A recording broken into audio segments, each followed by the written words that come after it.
Hello students, तो आज हम देख रहे हैं कि sexual reproduction in flowering plants. तो हमने लास्ट लेक्चर में देखा था असेक्सुअल रिप्रोडक्शन। तो असेक्सुअल रिप्रोडक्शन का लास्ट जो भी टॉपिक बचा था हमने वो पढ़ लिया है, वेजिटेटिव प्रोपेगेशंस। तो वेजिटेटिव प्रोपेगेशंस में भी हमने आर्टिफिशियल्स और नेचुरल मेथड पढ़ ली थी। लास्ट में हमने देखा था आर्टिफिशियल्स मेथड क्या होता है, उसका लास्ट टॉपिक भी पढ़ा था माइक्रो प्रोपेगेशंस। माइक्रो प्रोपेगेशंस में यही देखा था हमने कि जो भी पेरेंट्स है उस पेरेंट्स से नंबर ऑफ हम प्लांटलेट्स बना सकते हैं या उसे प्रोपेगल फॉर्मेशन कर सकते हैं। ये हमने लास्ट लेक्चर में पढ़ा था। आज हम पढ़ रहे हैं कि क्या होता है सेक्सुअल रिप्रोडक्शंस और फ्लावरिंग प्लांट के अंदर कैसे होता है। पहले तो हमें ये जानना है कि फ्लावरिंग प्लांट्स यानी क्या होता है। फ्लावरिंग प्लांट्स यानी this are known as angiospermic plant. इसे क्या कहते हैं हम? एंजियोस्पर्मिक प्लांट कहते हैं। ओके, तो ये हमने पहले ही पढ़ रखा है, फिर से पढ़ लेते कि फ्लावरिंग प्लांट्स यानी क्या होता है। This are the angiospermic plants. और non flowering plant it's called as gymnospermic plant. जो फ्लावर प्रेजेंट्स होता है लेकिन वो नेकेड होता है, तो उसे कहते हैं जिम्नोस्पर्मिक प्लांट। अब देखते हैं कि सेक्सुअल रिप्रोडक्शंस क्या होता है। तो सेक्सुअल रिप्रोडक्शंस यानी क्या होता है कि अगर न्यू फॉर्मेशंस करना है या formations of the new individual formations करना है, न्यू ऑफस्प्रिंग्स करना है, तो उसके लिए हमें क्या करना पड़ता है कि मेल और फीमेल गैमेट्स का उसके अंदर डेवलपमेंट होना इम्पोर्टेंस होता है। मतलब लिख तो ऐसे सकते हम कि डेवलपमेंट्स ऑफ न्यू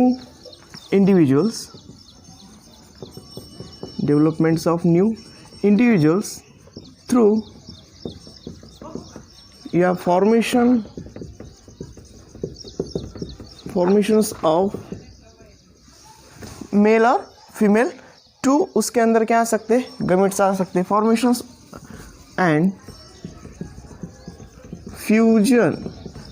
अब जब फ्यूजन्स मेल और फीमेल गैमेट्स का होगा तभी तो जाके क्या होगा, वहाँ पे सेक्सुअल रिप्रोडक्शंस होगा। अगर सेक्सुअल रिप्रोडक्शंस होता है तो उसे हम क्या कहते हैं? फर्टिलाइजेशंस कह सकते हैं। तो फ्यूजन्स किसका होगा? एक मेल और दूसरा फीमेल। ये दोनों के दोनों क्या है? टू गमीट है। ये दोनों के दोनों क्या है? टू गमीट्स है। अब इसका जब जब फॉर्मेशंस होता है, जब जब इसका फ्यूजन्स होता है, तभी तो हम कहते हैं कि उस जगह पे क्या हुआ है? सेक्सुअल रिप्रोडक्शंस हुआ है। उस जगह पे क्या हुआ है? फर्टिलाइजेशंस हुआ है। तो याद रखने वाली ये चीज़ इसके अंदर। तो फ्यूजन्स किसका होगा इसके अंदर? एक तो मेल गमीट्स का और दूसरा फीमेल गमीट्स का। ओके, या the two gametes fuse. After fusions या after fuse, this are known as sexual reproduction. अब इसमें ध्यान रखने वाली एक चीज़ है कि इसके अंदर ये एक पेरेंट है और ये एक पेरेंट्स है। मतलब सेक्सुअल रिप्रोडक्शंस में it involve the two parent, but sexual reproductions में हमने देखा था it's a single parents are involves. उस जगह पे हमने बोला भी था कि इसके उस सेक्सुअल रिप्रोडक्शंस के अंदर do not involves in gametes. Two gametes मतलब कौन से थे वहाँ पे? फिर वो मेल और फीमेल गमिट्स उसके अंदर इन्वॉल्व नहीं थे, लेकिन इसके अंदर इन्वॉल्व है। इसीलिए तो हमने इसे क्या कहा है? फिर सेक्सुअल रिप्रोडक्शंस कहा है। फ्लावरिंग प्लांट कहा है क्योंकि ये फ्लावरिंग प्लांट्स के जो भी कैरेक्टरिस्टिक्स आते हैं वो एंजियोस्पर्मिक प्लांट्स के अंदर आते हैं। हमने बोला भी था कि एंजियोस्पर्मिक प्लांट्स यानी जो भी विजुअल कैरेक्टरिस्टिक्स आते हैं वो किसके अंदर होते हैं? फिर एंजियोस्पर्म के। Again this are the phanerograms. और क्रिप्टोग्राम्स कहा था जो भी जिम्नोस्पर्म के लिए कहा था। तो ये जो भी मेंबर्स है, तो फ्लावरिंग प्लांट्स कहाँ है? तो फ्लावर जो भी मेंबर्स आता है, तो जनरली हम फ्लावर्स के बारे में जो भी पढ़ते हैं इन जनरल, फ्लावर क्या है? एक फैसिनेटिंग मेंबर है। एक क्या है? वो फैसिनेटिंग ऑर्गन है या मेंबर भी बोल सकते हैं। Is a fascinating member. अब किसके लिए फैसिनेटिंग मेंबर्स है वो? क्योंकि वो परफॉर्म करता है। फैसिनेटिंग मेंबर भी है और इम्पोर्टेंट भी, स्पेशलाइज ऑर्गन भी है। क्योंकि फैसिनेटिंग मेंबर इसलिए because these are the importants. It's a religious base. क्योंकि इसकी जो भी रिलीजियस वैल्यू है, इसी सोशल भी इसकी क्या होती है? इम्पोर्टेंस वैल्यू होती है। तो ये चीज़ें या उसके अलावा भी ऑर्नामेंटल भी इसका बहुत सारे यूजेस है। फ्लावर क्या है? एक स्पेशलाइज ऑर्गन है। ये क्या है? एक स्पेशलाइज ऑर्गन है। क्यों स्पेशलाइज ऑर्गन है? बिकॉज ये कॉज क्या करता है? बिकॉज ये करता है सेक्सुअल रिप्रोडक्शन। ये क्या करता है? सेक्सुअल रिप्रोडक्शंस करता है, क्योंकि फ्लावर के अंदर क्या होते हैं? मेल और फीमेल दोनों भी चीज़ें प्रेजेंट्स होती है। किस किस फ्लावर में सिंगल गमीट भी प्रेजेंट्स होता है और कुछ कुछ फ्लावर्स में दोनों के दोनों मेल और फीमेल गमीट्स उसके अंदर प्रेजेंट्स होते हैं। ये तो हुआ फ्लावर्स के बारे में। तो ऐसे कुछ मेंबर्स होते हैं, ऐसे कुछ फ्लावर्स होते हैं या ऐसे कोई प्लांट्स होते हैं कि पूरे के पूरे कैरेक्टरिस्टिक्स जो एंजियोस्पर्म के हो, जो कैरेक्टरिस्टिक किसके हो? एंजियोस्पर्म के फुल्ली कैरेक्टरिस्टिक्स अगर उसके अंदर होते हैं तो उसे कहते हैं हम टिपिकल एंजियोस्पर्मिक प्लांट। ये is called as typical angiospermic plant. तो वैसा एक एग्जांपल है हमारे पास, वो है capsella. Capsella it's a typical angiospermic plant. ये क्या है? Typical angiospermic plant. क्यों कहा हमने उसे? क्योंकि एंजियोस्पर्मिक है। अगर एंजियोस्पर्मिक इसे अगर होना है तो इसका नेचर्स कैसे होगा? These are known as heterospore. क्या? हेटेरोस्पोरोस इसका कैसा होना चाहिए? फिर नेचर होना चाहिए। So these are the nature are the heterosporous. अब हेटेरो मीन्स क्या होता है? मोर देन वन। हेटेरो यानी more than one. Spore formations होना या उसके अंदर स्पोर होना, वो मेल भी हो सकती है या फीमेल भी हो सकते हैं। तो इसके अंदर दो स्पोर हो गए, इसके अंदर दो स्पोर होते। एक तो होगा मेल, मतलब इसे कहते हैं हम माइक्रो स्पोर स्ट्रक्चर, और दूसरा होता है एक मेगास्पोर। मेगास्पोर मेल का साइन इस तरह से आएगा और फीमेल का साइन इस तरह से आता है। तो ये दोनों के दोनों चीज़ें हुई हेटेरोस्पोरोस। तो कैप्सुला प्लांट्स क्या है? फिर एक टिपिकल एंजियोस्पर्मिक प्लांट है, बिकॉज इसके अंदर हेटेरोस्पोरोस नेचर है। और heterosporous nature means these are the known as microspore as well as megaspore.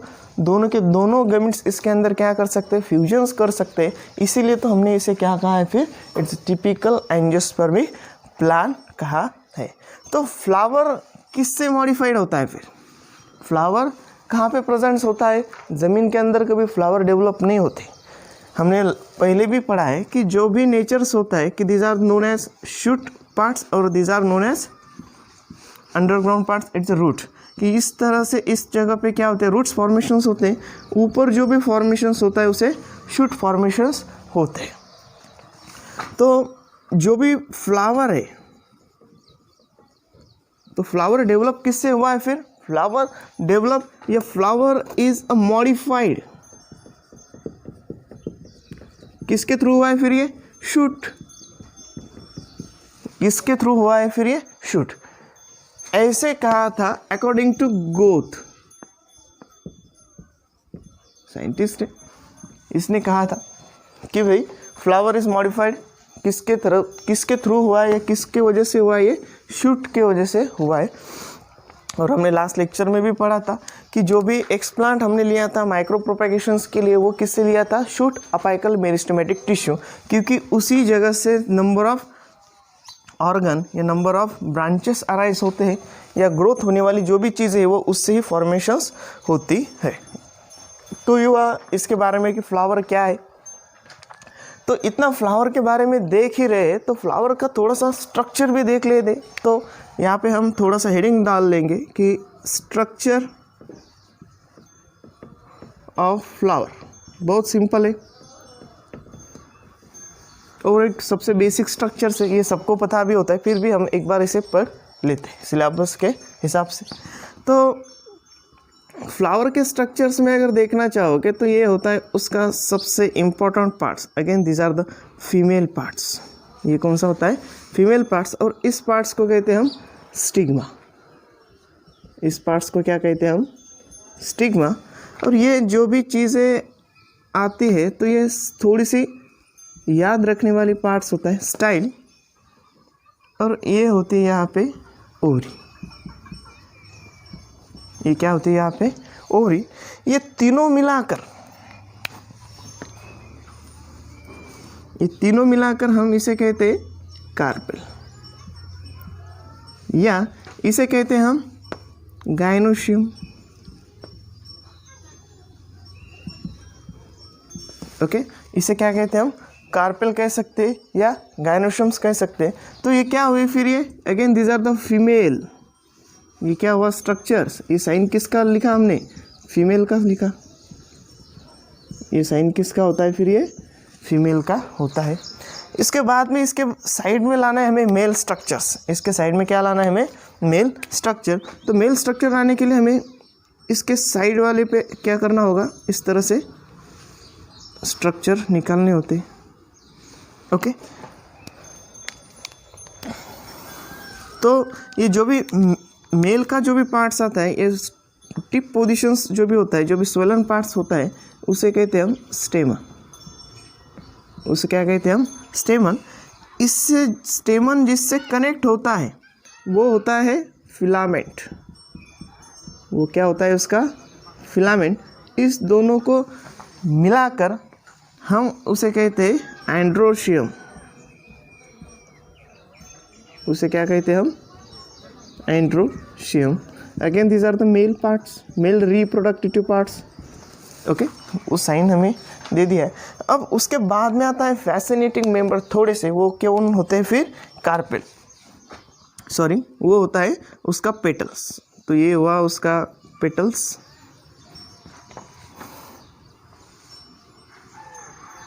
ये क्या हुआ, उसका पेटल्स हुआ।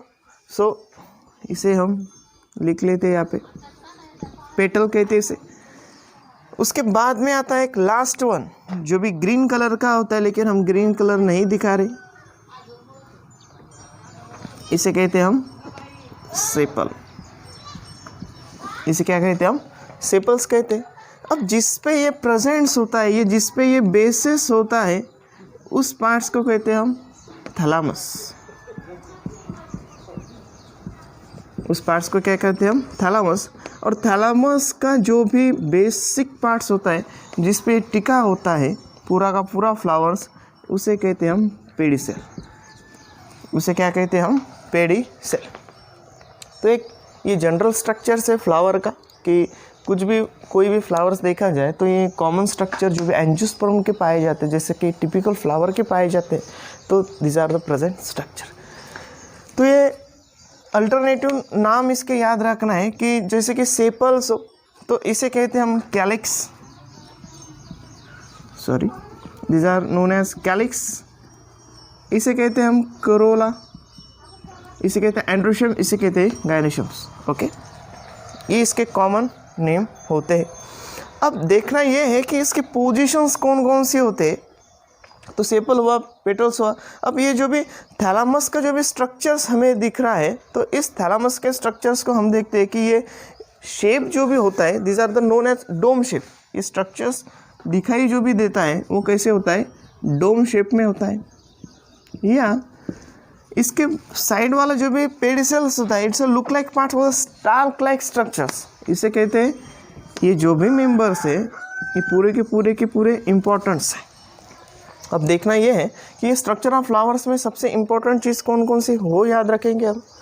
तो पहले याद रखना अपने को ये है कि इसके अंदर, जैसे कि लास्ट लेक्चर्स में हमने देखा था कि वेजिटेटिव पार्ट्स कौन कौन से या रिप्रोडक्टिव पार्ट्स कौन थे, तो इसके अंदर ये पूरे के पूरे जो हमने दिखा है कि जैसे कि फर्स्ट वन देखो कि लास्ट से स्टार्ट करेंगे हम, कि जैसे कि इसके अंदर लिखा हमने सेपल है। इसके अंदर पहला जो भी वर्ड लिखा है सेपल से, तो सेपल को हम अल्टरनेटिव वर्ड क्या यूज़ किया हमने वहाँ पे, कैलेक्स। अल्टरनेटिव वर्ड क्या किया है उसके अंदर यूज़, कैलेक्स वर्ड यूज़ किया। अब कैलेक्स का काम क्या होता है, तो कैलेक्स पहले तो ये देखना है कि कैलेक्स प्रेजेंट्स कहाँ है। तो कैलेक्स प्रेजेंट्स कहाँ पे, it's outer most structure. Outer most structure कहने के अलावा हम कहते हैं आउटर मोस्ट होल्स। होल्स यानी वो ऑर्गन हो, तो होल्स यानी सेपल भी होल्स है, पेटल्स भी होल्स है, एंड्रोशियम भी होल्स है और गायनोशियम भी होल्स है। तो ये याद रखना है अपने। तो इसका काम क्या होता है, इसका काम होता है प्रोटेक्शंस करना। इसका काम क्या हुआ फिर, प्रोटेक्शंस करना। प्रोटेक्शन किसे करेगा, ये आउटसाइड में। तो आउटसाइड जो प्रोटेक्शंस कर रहा है, वो जो बाहर पहरा दे रहा है, वो किसके लिए दे रहा है, अंदर वाले लोगों के लिए। तो protections to inner whorls, to inner whorls. Okay, ये हुआ सेपल का फंक्शन। अगर सेपल के बारे में अगर देखना है आपको तो ये कैसे होगा, ग्रीन कलर का होगा। ग्रीन कलर का होगा तो ये हरदम क्या करता रहेगा, फोटोसिंथेसिस करता रहेगा। इम्पोर्टेंस ये पहले भी पढ़ा है हमने, अभी थोड़ा सा याद करके लो। उसके बाद में हम देखते हैं कि उसके नेक्स्ट वाला जो भी पार्ट्स आता है उसे कहते हैं हम पेटल। उसे क्या कहते हैं हम, पेटल्स कहते हैं। और पेटल को जो भी अल्टरनेटिव नाम हमने दिया है और उसका नाम क्या होता है फिर, करोला। सही है, उसका नाम क्या होता है, करोला होता है। अब इस करोले का काम क्या होगा, ये प्रेजेंट्स क्या होगा, नेक्स्ट किसके नेक्स्ट होगा, सेपल के अंदर होगा। मतलब इसे कहते हैं हम सब नहीं कह सकते इसे कहेंगे हम कि इसका भी प्रोटेक्शंस का ही काम होता है। ये भी प्रोटेक्शंस किसके लिए करेगा, इनर होल्स के लिए। नेक्स्ट इसके बाद में हम देखते हैं कि जो भी पेटल का ओरिजिनली जो भी वर्क क्या होता है, फंक्शनल क्या होता है, तो ये करता है अट्रैक्शन। ये किसे करता है, अट्रैक्शन। फिर ये पॉलिनेटर को, और पॉलिनेटर आकर क्या करेंगे फिर, पॉलिनेशंस। क्या करेंगे वो, पॉलिनेशंस। तो पेटल फ्लावर में सबसे इम्पोर्टेंट काम करता है, वो करता है पॉलिनेटर को अपनी तरफ अट्रैक्ट करना।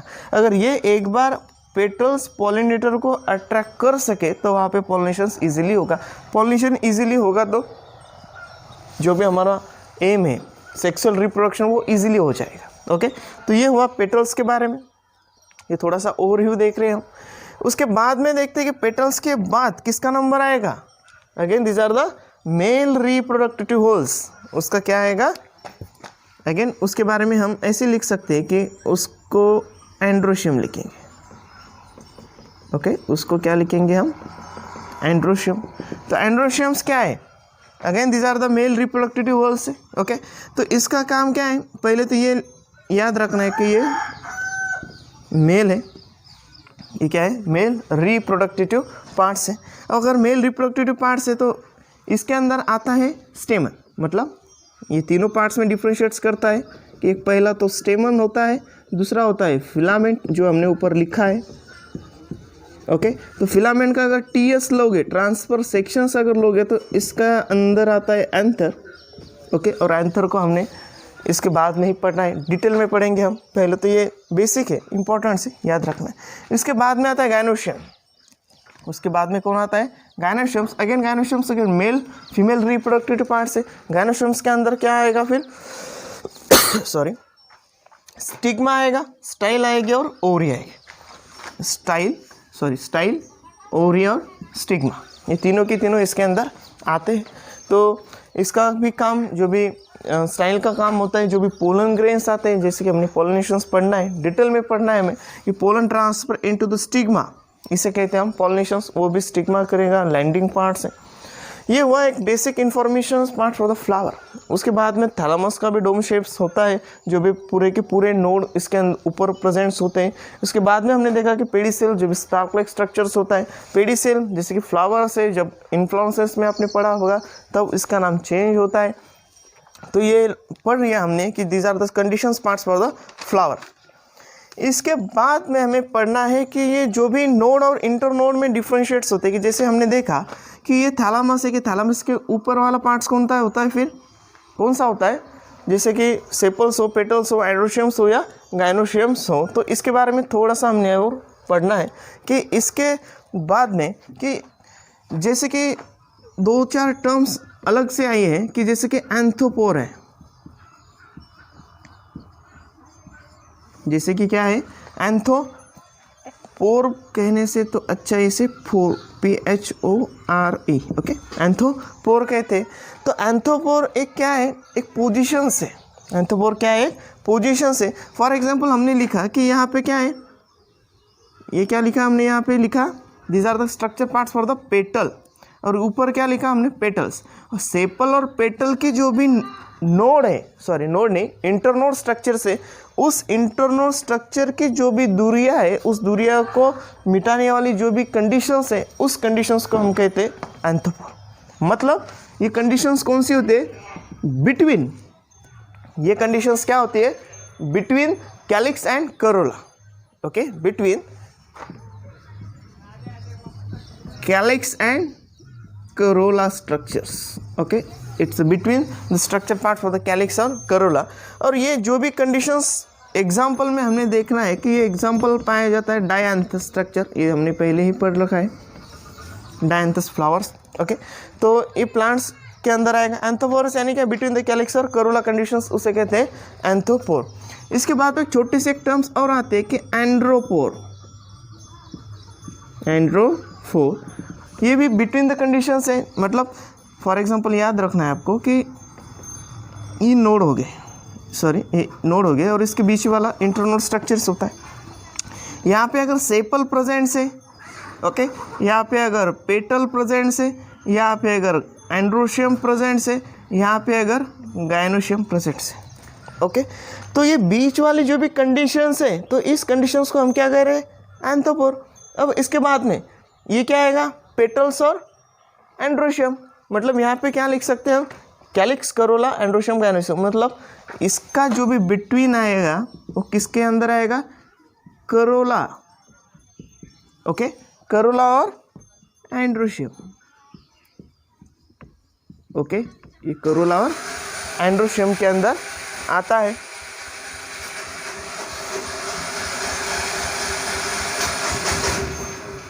देन उसके बाद में जो भी लास्ट वन आता है वो होता है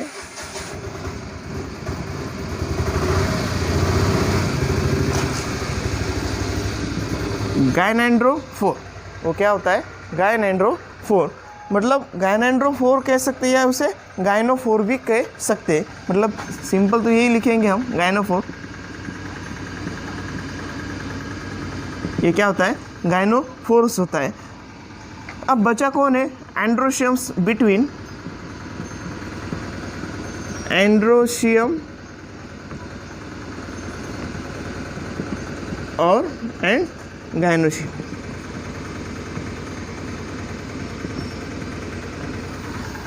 ये थोड़े से नए टॉपिक्स थे, मतलब दो चार कंडीशंस थी कि एंथोपोर क्या होता है, एंड्रोपोर्स क्या होता है और गायनोपोर्स क्या होता है। अब कुछ कुछ कंडीशंस में ऐसे भी होता है जैसे कि हमने देखेंगे बाद में। तो एंड्रोपोर्स में एग्जाम्पल में जो भी आता है, again these are the passive flora. And then जो भी गायनोफोर्स में कंडीशंस आती है वो आती है कैपेरिस। ये कौन से आती है, कैपेरिस कंडीशंस आती है। तो ये हुआ कंडीशंस के एंथोपोर्स क्या होता है, एंड्रोपोर्स क्या होता है और गायनोफोर्स क्या होता है। देन इसके बाद में हमें देखना है कि अलग अलग कंडीशंस सेक्सुअल रिप्रोडक्शंस के कौन कौन से होते हैं। तो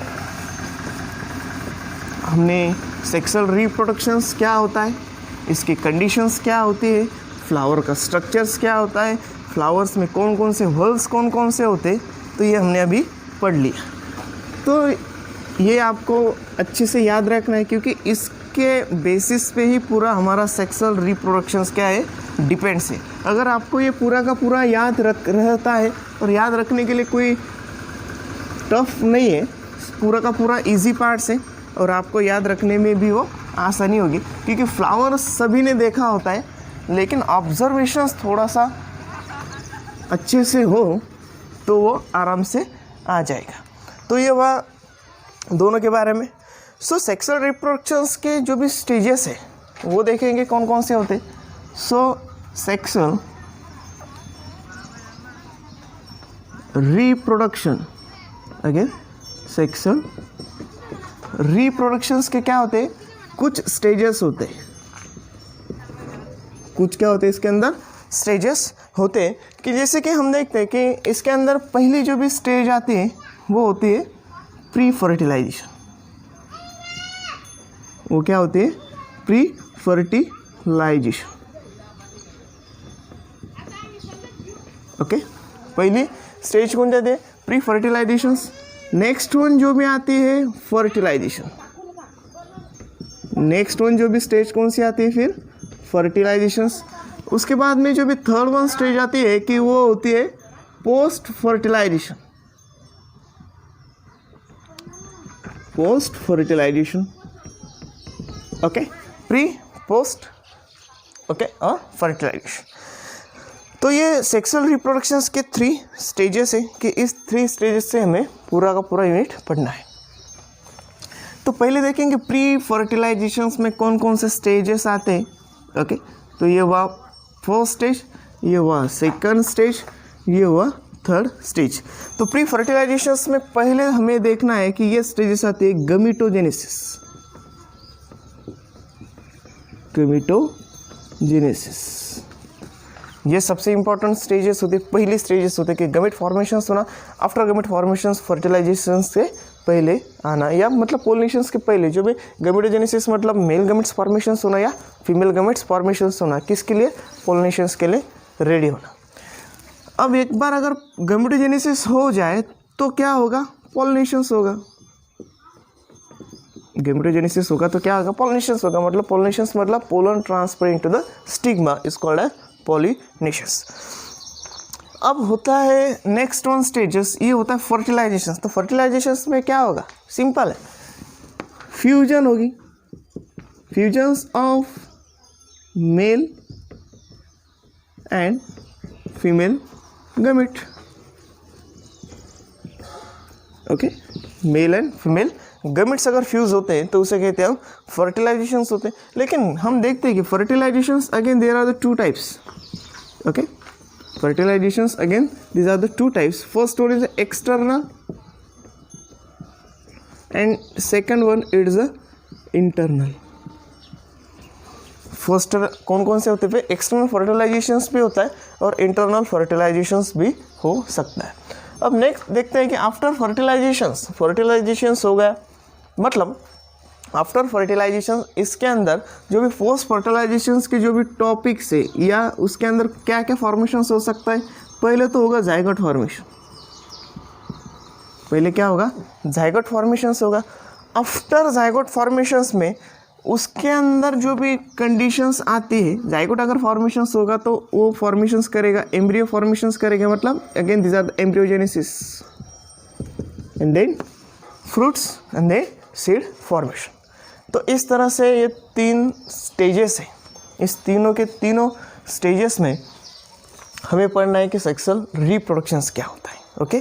तो पहले तो हम पढ़ रहे हैं कि प्री फर्टिलाइजेशंस क्या होती है। इस प्री फर्टिलाइजेशंस के बारे में हम देखेंगे कि क्या होती है प्री फर्टिलाइजेशंस के कौन कौन से तरीके होते हैं वो देखेंगे।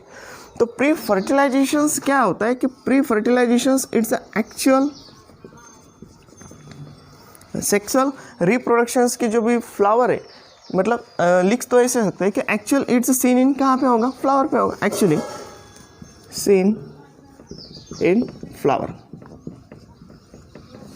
तो प्री फर्टिलाइजेशन फ्लावर के अंदर ही देख रहे हैं तो फ्लावर के अंदर ही दिखेगा।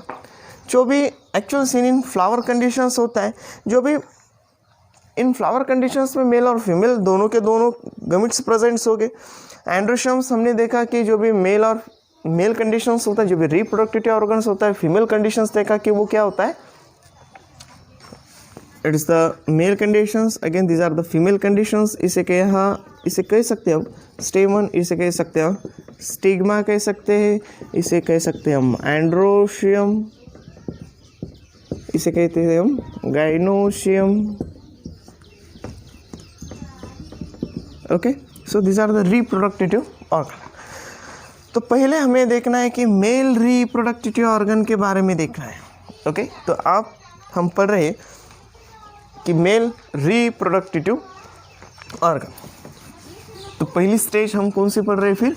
मेल रिप्रोडक्टिव, मतलब प्री फर्टिलाइजेशन की स्टेज देख रहे हैं। उस प्री फर्टिलाइजेशन के स्टेज में हमें देखना है कि जो भी गमीटोजेनेसिस के लिए इम्पोर्टेंट चीज़ें कौन कौन सी होती हैं उसके बारे में हमें देखना है। तो मेल रिप्रोडक्टिव ऑर्गन, ओके। तो पहली हेडिंग आएगी हमें mail reproductive organ. Okay, it's known as male reproductive organ या मेल रिप्रोडक्टिव से कह सकते हैं हम यूनिट। वो कौन सा होता है फिर? Stamen. It's known as stamen. Okay, ये क्या हुआ फिर? मेल रिप्रोडक्टिव ऑर्गन से। तो जो भी स्टेमन से, तो स्टेमन कंसिस्ट होगा एंथर और फिलामेंट से। तो स्टेमन, पहले तो ये इसके बारे में हम देख रहे, तो स्टेमन के बारे में थोड़ा सा लिख लेते हैं कि स्टेमन क्या है। स्टेमन कंसिस्ट एंथर या स्टेमन और एंथर एंड फिलामेंट। ओके, तो इसके अंदर क्या क्या आएगा फिर? एंथर और फिलामेंट्स दोनों के दोनों चीज़ें आएगा। अब जो भी एंथर का जो भी स्ट्रक्चर्स आपने देखा होगा कि पहले तो ये देख लेते हैं हम। So this are the structure. ये क्या हुआ? ये हुआ एंथर, मतलब शुरुआत में तो इसे कहेंगे हम स्टेमन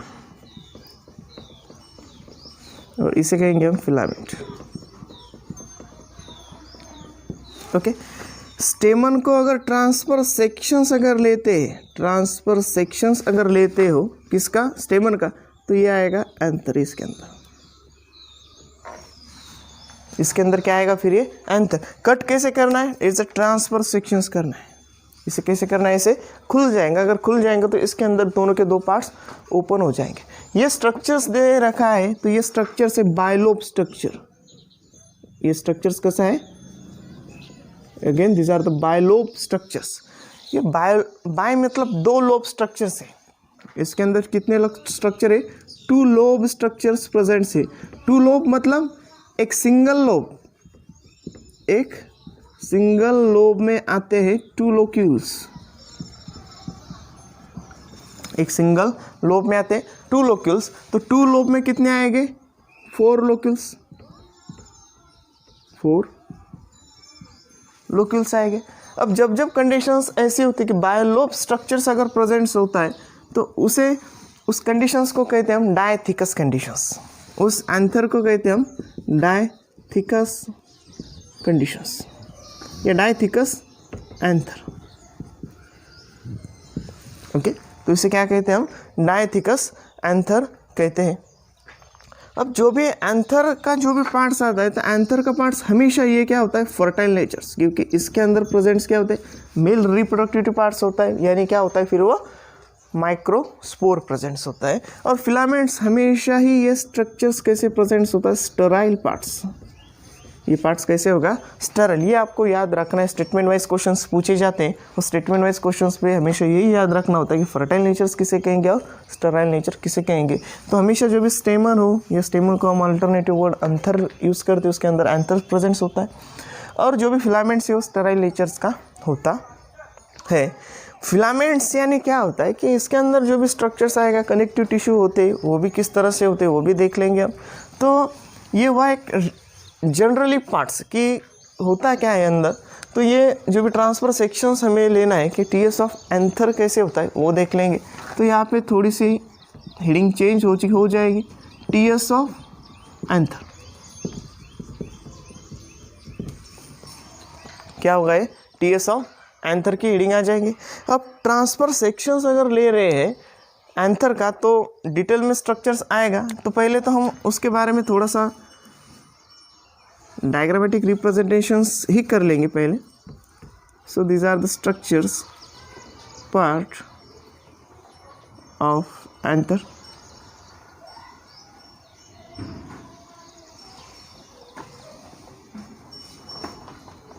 ओके, तो ये हुआ और लुक स्ट्रक्चर्स। तो इसके साइड में जो भी स्ट्रक्चर्स अगर प्रेजेंट है तो वो होता है outer layers. These are known as epidermis. इसे क्या कहते हैं हम? एपिडर्मिस। सो ये स्ट्रक्चर्स हुआ एपिडर्मिस का। इसके बाद में जब नेक्स्ट लेयर जो भी फॉर्मेशंस होती है उसे कहते हैं हम इंडोथीशियम। These are the structures parts for the endothecium structures. Again, these are the elongated shape structure.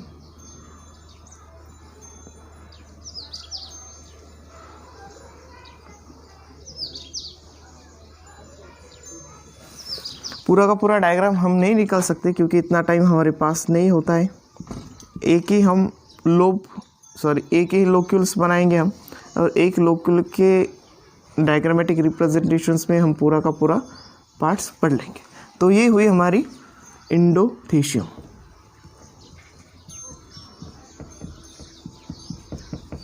इसके बाद में जो भी इंडोथीशियम्स के बाद में आती है several number of middle layers. इसके बाद में कौन सी होती है? Middle layer. पहली हुई आउटर मोस्ट लेयर, कौन सी हुई फिर? एपिडर्मिस। सबसे आउटर मोस्ट लेयर पूछा जा सकता है कि आउटर मोस्ट लेयर का नाम क्या है भाई? तो एपिडर्मिस है। नेक्स्ट वन, उसके बाद में जो भी लेयर्स आती है उसका नाम क्या है? तो इंडोथीशियम से। उसके बाद में जो भी लेयर्स आती है उसका नाम क्या है? तो उसका नाम है मिडल लेयर। उसका नाम क्या है फिर? Middle layer. और सबसे इम्पोर्टेंट कि इसके अंदर जो भी लेयर्स आती है उसका नाम भी पूछा ही जाता है, और सबसे ज़्यादा क्वेश्चंस इसी पे ही पूछे जाते हैं। तो उसका नाम होता है टैपेटम। इसका नाम क्या होता है फिर? Again this are known as tapetum structures. तो ये टैपेटम हुआ। तो ये स्ट्रक्चर किसका हुआ फिर? टैपेटम का स्ट्रक्चर्स हुआ। ये हुई टैपेटम, इसे कहते हैं हम टैपेटम। ओके, ये हुई टैपेटम के लेयर्स। ऐसे 4 लेयर्स प्रेजेंट्स है। एंथर में कितने लेयर प्रेजेंट्स होते हैं फिर? डिफरेंशिएटर, एपिडर्मिस, इंडोथीशियम्स, मिडल लेयर और टैपेटम। सबसे इंपॉर्टेंट है कि एपिडर्मिस के अंदर अब हमारा इंपॉर्टेंट चीज़ कहाँ है? स्ट्रक्चर का जो भी हमने देखा है कि वो होता है पोलन सैक। तो ये हुई इसके अंदर पोलन सैक। अब इस पोलन सैक में होता क्या है? पोलन होते हैं, दूसरा क्या होगा इसके अंदर? तो इसके अंदर होते हैं पोलन सैक के अंदर पोलन ग्रेन। पहले तो हम उसे शुरुआत में कहते हैं स्पोरोजीनियस टिश्यू। उसे कहते हैं हम स्पोरोजीनियस टिश्यू। तो ये हुआ यहाँ पे स्पोरोजीनियस टिश्यू। ओके, ये क्या हुई यहाँ पे? Sporogenous tissue. स्पोरोजीनियस टिश्यू यानी इसे क्या कहते हैं हम? मेल पार्ट्स, मतलब इसे कहते हैं माइक्रोस्पोर। इसे क्या कहा हमने? माइक्रोस्पोर का। तो ये हुआ ट्रांसफर्स ऑफ सेक्शन, मतलब ट्रांसफर सेक्शंस ऑफ एंथर। अब इस ट्रांसफर सेक्शन ऑफ एंथर में देखना ये वो याद रखना है आपको। पहले तो ये एंथर कहाँ पे प्रेजेंट था? इस स्टेमन में था। इस स्टेमन को कट किया, ये 2 लोब स्ट्रक्चर था। मतलब 2 लोब यानी क्या हुआ कि ये ऊपर का स्ट्रक्चर एक लोब, ये एक लोब हुआ, और नीचे का स्ट्रक्चर ये क्या हुआ? एक सिंगल लोब हुआ। एक लोब में 2 लॉक्यूल्स आते हैं। ये पूरा का पूरा क्या हुआ? ये क्या हुआ? इसके अंदर एक लॉक्यूल है। ये क्या हुआ? इसके अंदर लॉक्यूल है। ये क्या हुआ? इसके अंदर लॉक्यूल है। ये क्या हुआ? इसके अंदर लॉक्यूल है। तो एक लोब में कितने लॉक्यूल्स हैं? 2। तो हमारा स्ट्रक्चर कैसा है? 2 लोब का स्ट्रक्चर। तो इसके अंदर लॉक्यूल कितने हैं? 4। अगर एक लोब अगर प्रेजेंट्स होता तो इसके अंदर 2 लॉक्यूल्स आते। अगर एक लोब अगर प्रेजेंट्स होता है तो उसे कहते हैं हम मोनोथिकस एंथर। तो इसे हमने डायथिकस इसीलिए कहा है कि इसके अंदर 2 लोब प्रेजेंट्स है। एक लोब अगर प्रेजेंट्स होता तो उसे कहा मोनोथिकस एंथर। पर बट मोस्ट ऑफ जो भी एंथर पाए जाते वो बायलोब के ही होते हैं। तो एक पूरे के पूरे लोब ऐसे दिखेंगे। तो हमने डायग्रामेटिक रिप्रेजेंटेशंस एक ही लोक्यूल का किया है। तो ये हुआ इसके बारे में। इसके बाद में इसके अंदर प्रेजेंट्स होते हैं टिश्यूज़। इसके अंदर प्रेजेंट्स क्या होते हैं? टिश्यूज़। और ये टिश्यूज़ काम करती है ट्रांसपोर्ट्स का। अब उसे कहते हैं वास्कुलर टिश्यू। उसे कहते हैं हम वास्कुलर टिश्यू। इसके बाद में भी यहाँ पे एक स्ट्रक्चर प्रेजेंट्स होता है, उसे कहते हैं स्ट्रोमियम, कि ये डेहिसंस में मदद करता है। Again this are the structure known as stromium structure.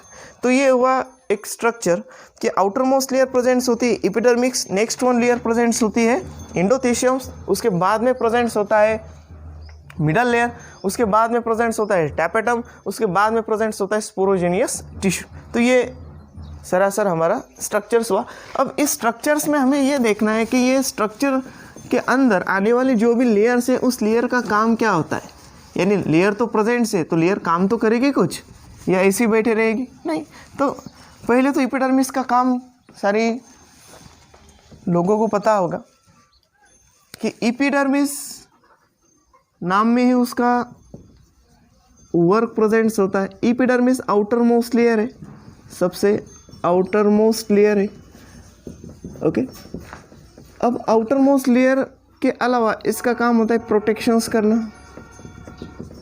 इसका क्या होता है? प्रोटेक्शंस करना। अब प्रोटेक्शंस किसे करेगी? वो protections to the inner functions, मतलब इनर जो भी लेयर को है उसे करने के लिए करेगी, मतलब प्रोटेक्शंस करेगी। क्यों? क्योंकि मैच्योर एंथर क्या हो रहा है, इसके अंदर क्या हो रहा है? मैच्योर एंथर हो रहा है, मतलब डेवलपमेंट्स उसकी हो रही है।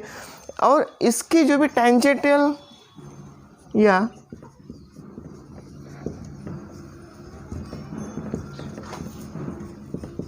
फ्लैटन स्ट्रक्चर से, मतलब जो भी स्ट्रेच है या फ्लैटन स्ट्रक्चर से, these are the structure parts for the epidermis structure की जो भी आउटर मोस्ट लेयर्स प्रेजेंट्स होते। उसके बाद में आते हैं इंडोथेशियम।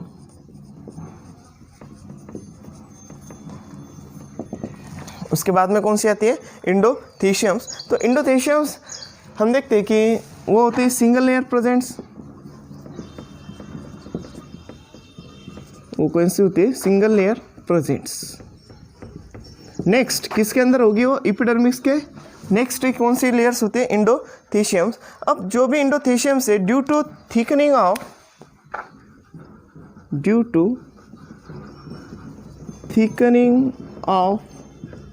इसके अंदर जो भी थिकनिंग के हिसाब से, उस थिकनिंग के लिए इसके अंदर प्रेजेंट्स होगा अल्फा सेलुलोज फाइबर। इसके क्या अंदर होता है? प्रेजेंट्स अल्फा सेलुलोज फाइबर होता है। अब इस अल्फा सेलुलोज फाइबर की जो भी टिश्यूज है या फाइबर्स है, इसके कंपोजिशंस में हम देखते हैं कि it's like parts with pectin. इसके अंदर क्या हो सकता है? प्रेजेंट्स पेक्टिन और लिग्निन, एंड लिग्निन भी इसके अंदर होते हैं। इसका काम एक ही होता है कि जो भी फाइबरस थिकनिंग हमने कहा है, तो थिकनिंग के हिसाब से इसके हेल्प करता है कि जो भी एंथर है वो एंथर को डेंसेंस करने के लिए, फूटने के लिए क्या होता है? हेल्पफुल्स होता है। कौन होता है? So this are the endotheciums layer, क्योंकि इसके अंदर होते फाइबरस थिकनिंग वॉल्स होते हैं या उसके अंदर पेक्टिन और लिग्निन्स भी प्रेजेंट्स होता है। अब इस हिसाब से इसका जो भी नेचर्स आता है वो होता है हाइग्रोस्कोपिक नेचर। इसका नेचर्स कैसे आएगा? फिर ये हाइग्रोस्कोपिक नेचर्स आएगा। और hygroscopic natures it's important role किसके लिए? ये डेहिंसन्स। ये किसके लिए आएगा? डेहिंसन्स के लिए आता है। Again these are the known as dehiscence of anther. Anther को अगर डेंसेंस करना है तो उस जगह पे नेचर्स हाइग्रोस्कोपिक नेचर चाहिए। और हाइग्रोस्कोपिक नेचर किस वजह से आ रहा है? तो ये थिकनिंग की वजह से आ रहा है, अल्फा सेलुलोज के वजह से आ रहा है। तो ये इंपॉर्टेंस रहा endothecium. This are the second layer मतलब इंडोथेशियम के बाद किसका नंबर आता है? इंडोथेशियम्स का आता है। और उसके बाद में नंबर आने के बाद में भी ये सिंगल लेयर प्रेजेंट्स होते हैं, इंपॉर्टेंट्स होती है एंथर टूटने के लिए या डेंसेस होने के लिए। उसके बाद में आता है एक लेयर, उसका नाम है टैपेटम। उसके बाद में किसका नंबर आता है? टैपेटम्स। अब टैपेटम के पहले हम एक लेयर लेंगे, उसका नाम है मिडल लेयर। मिडल लेयर भी बची है ना, हिसाब से चाहेंगे उसके जो भी मिडल लेयर जो भी स्ट्रक्चर्स अगर आपको देखना होगा तो मिडल लेयर्स क्या है कि इसके हमने तो एक सिंगल लेयर निकाली है तो इसके मैक्सिमम 1 to 6 लेयर प्रेजेंट्स होते हैं। मैक्सिमम हमने तो यहाँ पे एक ही लेयर निकाले, लेकिन उसके 1 से 6 मतलब 1 या 6 लेयर उसके क्या हो सकते हैं? प्रेजेंट्स हो सकते हैं। अब ये क्या करेगा कि जब degenerate the anther maturity, again these are the degenerate maturity of anther। अब जो भी डिजनरेट्स कर रहा है या मतलब वो डिजनरेट्स ऑफ मैच्योरिटी कर रहा है, तो ये सिंपल है कि इसका जो भी फंक्शंस आए, मिडल लेयर तो हमेशा क्या करती है, आप इसके अंदर प्रोटीन रिच कंडीशंस होती है, न्यूट्रिशंस होते हैं, तो ये पूरी की पूरी सप्लाई किसे करेगी, ये स्पोरोजेनियस टिश्यू को करेगी या टैपेटम को करेगी। टैपेटम तो खुद माइक्रोस्पोर को क्या देती है, न्यूट्रिशंस प्रोवाइड्स करती है। तो टैपेटम के बारे में भी देख लेंगे हम कि टैपेटम क्या है। Tapetum again these are the innermost layer of innermost layer of anther, सबसे अंदर वाली जो भी लेयर्स है वो कौन सी होती है, टैपेटम टिश्यू। और ये टैपेटम टिश्यू सराउंडेड किसके होगी, सराउंडेड बाय स्पोरोजेनस टिश्यू। इसको क्या होगी, वो सराउंडेड होगी, कौन होगी, टैपेटम लेयर्स। अब टैपेटम लेयर्स के भी दो चीज़ें इंपॉर्टेंस होती है कि इसके अंदर दो टाइप्स भी आते हैं, टैपेटम्स के दो टाइप्स होते हैं। एक तो होती है, first one is a glandular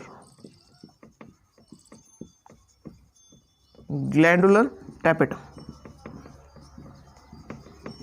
एक होती है ग्लैंडुलर टैपेटम। अब ग्लैंडुलर टैपेटम्स ये जो भी प्रेजेंट्स या फाउंड, ये फाउंड्स जहाँ पे भी प्रेजेंट्स होते हैं, जैसे glandular it's advance angiospermic plants, ये किसके अंदर आएगी, ये एडवांस। अब एडवांस में अगर आ रही है तो sorry again these are the advance angiospermic plant, okay. ये प्रेजेंट्स का हो गया एंजियोस्पर्मिक प्लांट्स में होगी। अगर ये एंजियोस्पर्मिक प्लांट्स है तो मतलब इसे क्या कहेंगे हम, फ्लावरिंग प्लांट्स कहेंगे। और उसका एग्जांपल भी हमने पढ़ लिया है पहले, कैप्सिला। उसके बाद में जो भी इसका फंक्शंस है, तो फंक्शंस तो सिंपल ही होगा कि again these are the absorb या एब्सॉर्ब क्या करेगी, फूड मटेरियल करेगी, या जो भी नरिशमेंट्स है वो एब्सॉर्ब करेगी। ये फूड जो भी मटेरियल से एब्सॉर्ब करती है, किससे एब्सॉर्ब करती है, मिडल लेयर से। ये किससे एब्सॉर्ब करती है, मिडल लेयर से एब्सॉर्ब करती है।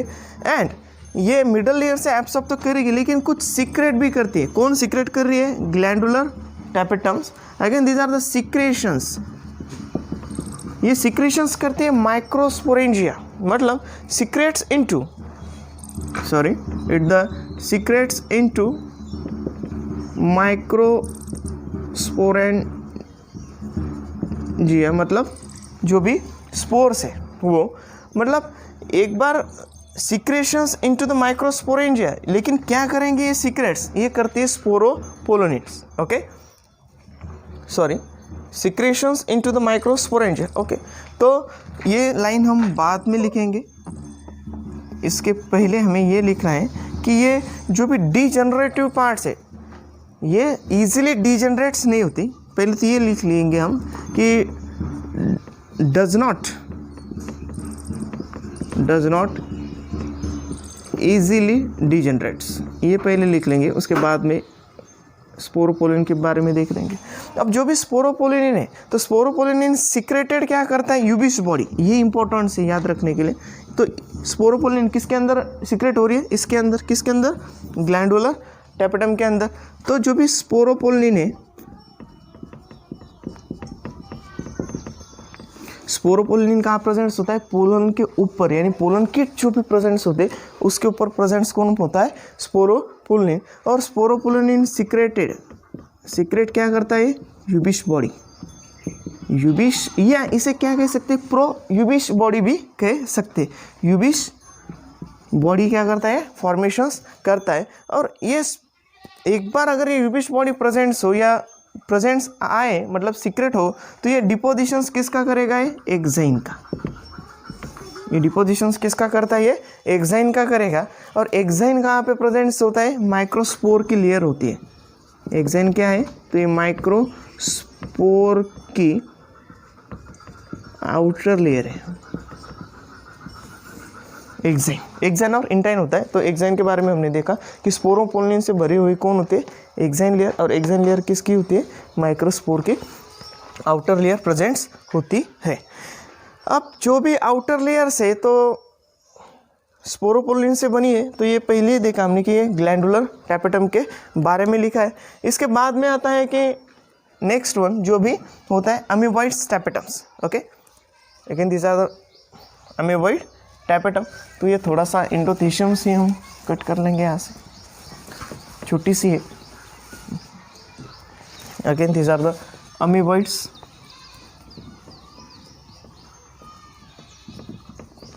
Okay, again this are the amoeboids tapetum. Okay, तो अमीबॉइड टैपेटम्स के बारे में हम देखेंगे कि ये जो भी फाउंड है तो ये किसके अंदर, पहले तो हमने देखा कि ग्लैंडुलर्स और इस दोनों के अंदर देखना है कि ग्लैंडुलर टैपेटम किसके अंदर फॉर्मेशन मतलब फाउंड है, एंजियोस्पर्म के। तो ये फाउंड होती है प्रिमिटिव एंजियोस्पर्म। ये किसके अंदर प्रेजेंट है, प्रिमिटिव एंजियोस्पर्म के अंदर प्रेजेंट है।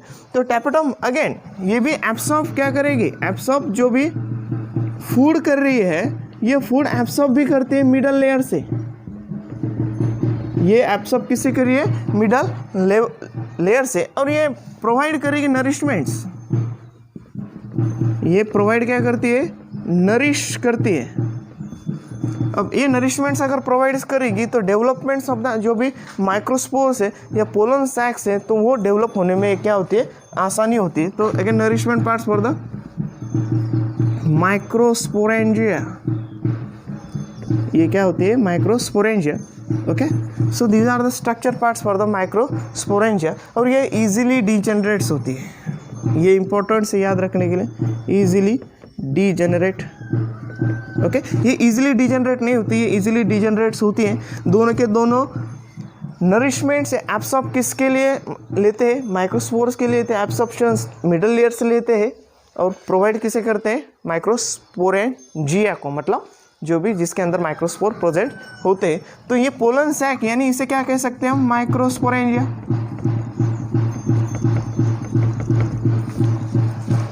इसे क्या कह सकते हैं, माइक्रोस्पोरेंजिया। तो ये हुआ स्ट्रक्चर्स ऑफ एंथर। और इस स्ट्रक्चर्स ऑफ एंथर में आपको याद रखने वाली 2-4 चीज़ें इंपॉर्टेंट है कि जैसे कि आपको याद क्या रखना है कि ट्रांसफर सेक्शंस एंथर का कैसे होता है। तो बायलोब स्ट्रक्चर्स हो तो डाइथिकस कंडीशंस होनी, सिंगल लोब हो तो मोनोथिकस कंडीशंस होगी। एक कंडीशंस ऐसी होगी कि एक लोब में 2 लोकल्स हो गए, दूसरे लोब में 2 लोकल्स हो गए। एक सिंगल लोकल्स अगर देखा तो आउटर मोस्ट लेयर प्रेजेंट्स हो गई, उसे कहा हमने एपिडर्मिक्स। नेक्स्ट वन देखें इंडोथीशियम, नेक्स्ट वन देखें मिडल लेयर टैपेटम। उसके अंदर होती है स्पोरोजेनियस टिश्यू। स्पोरोजेनियस टिश्यू यानी माइक्रोस्पोर, माइक्रोस्पोर यानी pollen grain, microsporangia pollen sac कि जिसके अंदर माइक्रोस्पोर प्रेजेंट होते हैं उसे कहते हैं माइक्रोस्पोरेंजिया। दूसरी चीज़ है वो वास्कुलर टिश्यू। तो वास्कुलर टिश्यू का आपको पता ही होगा कि वास्कुलर टिश्यू यानी जाइलम एंड फ्लोएम होगी, तो वो भी इसके अंदर जो भी प्रोवाइड करने के लिए हेल्पफुल होती है। दूसरी चीज़ यहाँ पे हमने स्ट्रोमियम लिखा था, तो स्ट्रोमियम का काम क्या होता है, ज़्यादा डेविएशंस ऑफ एंथर। तो ये चीज़ें हुई हमारे ट्रांसफर सेक्शंस ऑफ एंथर की। इसके बाद में हमने देखना है कि स्पोरोजेनेसिस कैसी होती है, माइक्रोस्पोरोजेनेसिस कैसे होता है, माइक्रोस्पोर की कैसी डेवलपमेंट्स होती है, उसकी डिविजन्स कैसी होती है, एक्साइन कहाँ से आती है, इंटाइन कहाँ से आती है, स्पोरोपोलिन कहाँ पे होता है। ये पूरी की पूरी चीज़ें हमें डिटेल में पढ़नी है नेक्स्ट लेक्चर में। तो आगे हम कल पढ़ेंगे। अब तक यहाँ पे सेक्सुअल रिप्रोडक्शंस का पार्ट आगे तक ही जाएगा, फर्टिलाइजेशंस तक। ये हुआ प्री फर्टिलाइजेशंस का पहला टॉपिक। इसके बाद में भी हमने पॉलिनेशंस पढ़ना है, बाकी हम नेक्स्ट लेक्चर में पढ़ेंगे। Thank you.